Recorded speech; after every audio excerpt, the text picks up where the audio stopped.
រឿងចាស់មិនទាន់ដោះស្រាយរួចផងស្រាប់តែចូលរឿងថ្មីកាន់តែភ័យជាងមុន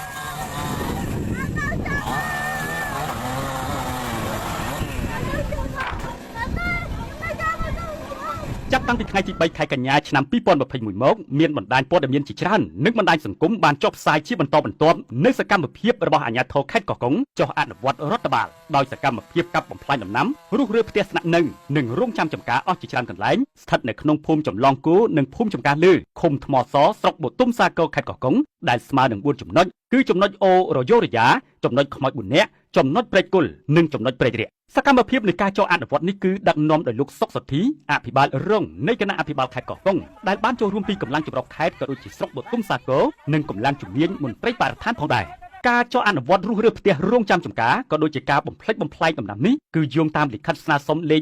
416បសដខកកចុះថ្ងៃទី23ខែសីហាឆ្នាំ2021របស់លោកហ៊ុនម៉ារ៉ាឌីប្រធានមន្ត្រីបរិស្ថានខេត្តកោះកុងដែលបានឯកភាពពីលោកជំទាវមិថុនាភូថងអភិបាលនៃគណៈអភិបាលខេត្តកោះកុងនៅក្នុងខ្លឹមសារលិខិតនោះបានស្នើសុំកម្លាំងចំនួន20នាក់ដើម្បីចោះទប់ស្កាត់បង្ក្រាបបទល្មើសធនធានធម្មជាតិក្នុងឧទ្យានជាតិបូទុមសាគរយោងលើនៃស្នើសុំនិងការអនុវត្តជាក់ស្ដែងនេះប្រជាពលរដ្ឋយល់ឃើញថាខុសគ្នាស្រឡះព្រោះគ្រាន់តែជាលេសដើម្បីបន្លំយកដីរបស់ពួកគាត់តែប៉ុណ្ណោះដោយហេតុថាទប់របស់ជាងតើជាដើមត្រូវបានមន្ត្រីខ្លះមិនអើពើធ្វើមិនដឹងមិនឮអ្វីនោះទេគាត់ដាំដុះនៅកន្លែងហ្នឹងគាត់នៅកន្លែងហ្នឹងបកគលឲ្យគាត់ទៅខ្ញុំបាននិយាយរហូតដល់ប៉ុណ្ណេះនោះបើក្នុងគណៈបកខ្ញុំបាននិយាយថាដីហ្នឹងដីម៉ែលោកឯងហីបានប្រកាច់ខំទុកទៅអីមិនចែកឲ្យប្រជាជនទៅអាហ្នឹងនិយាយឲ្យពិតយើងវាដូចជាហួសស្រឡាញ់ដីហួសដីម៉ែលោកឯងស្អីមិនកុំចែកឲ្យប្រជាជនទៅការចោះវាយកំទេចផ្ទះរងនិងបំផ្លិចបំផ្លាញដំណាំនេះគឺកើតឡើងក្រោយអនុក្រឹត្យលេខ30អនក្របករបស់រាជរដ្ឋាភិបាលចុះថ្ងៃទី2ខែមីនាឆ្នាំ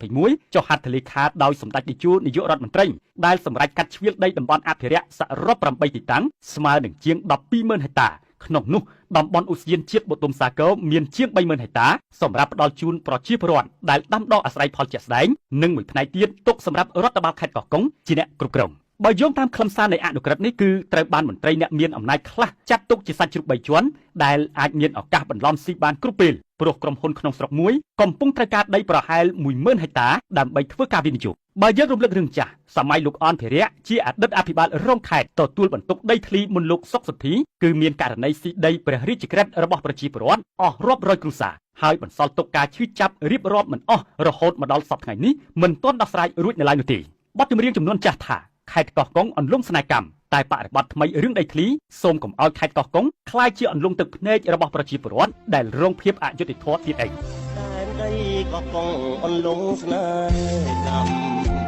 ធ្លាប់មកគូឆ្នាំផងនៅចាំរឿងចាំជានិច្ច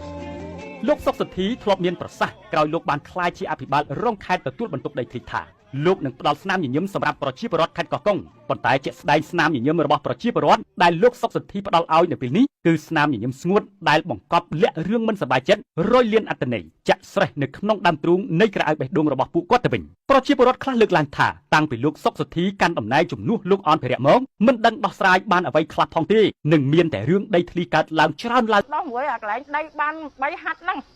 មានអីទៀតទេមានដីចំនួន3ហាត់ហ្នឹងទេហើយខ្ញុំដាំតាំងចន្ទីតាំងដងតាំងឆ្វាចម្រោះទាំងអស់គាត់មកដល់កោបផ្ទះខ្ញុំរកខ្ញុំដាំបាយហូបមិនតាន់ទេគាត់ថៅអាសិនណាចុះមិនតាន់យកខ្នោះមកដាក់បើរឹងណាស់យកខ្នោះមកដាក់បើពូតឡានដាក់ខ្នោះទាំងអស់បើមិនចាញ់អាហ្នឹងហើយពួកច្រកពួកខេត្តពួកធំដែលខ្ញុំឆ្នើទៀតគេថាចាំមើលគេដោះស្រាយហើយរហូតដល់ឥឡូវដល់ទៅគេដេញខ្ញុំទៀតខ្ញុំក៏មានចាស់នៅទេសូមលោកសម្ដេចតែបានហ៊ុនសែនឲ្យជួយដោះស្រាយដែលបានឲ្យខ្ញុំនៅផងនៅពីអ្នកតាយាយខ្ញុំណាស់នេះហើយខ្ញុំគ្មានដឹងអីស៊ីបានទេ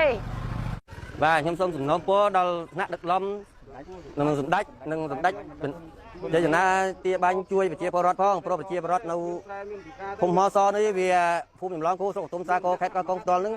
ព្រោះអត់មានដីអាស្រ័យផលនិងដីធ្វើស្រែចម្ការជាក់ស្ដែងមែនបាទហ្នឹងហើយអញ្ចឹងគឺសូមជួយផងសូមធ្វើម៉េចសូមផ្ដល់ដីដែលធ្លាប់អាស្រ័យផលហ្នឹងឲ្យបងអាស្រ័យផលបន្តទៀតណាវិញមកបាទ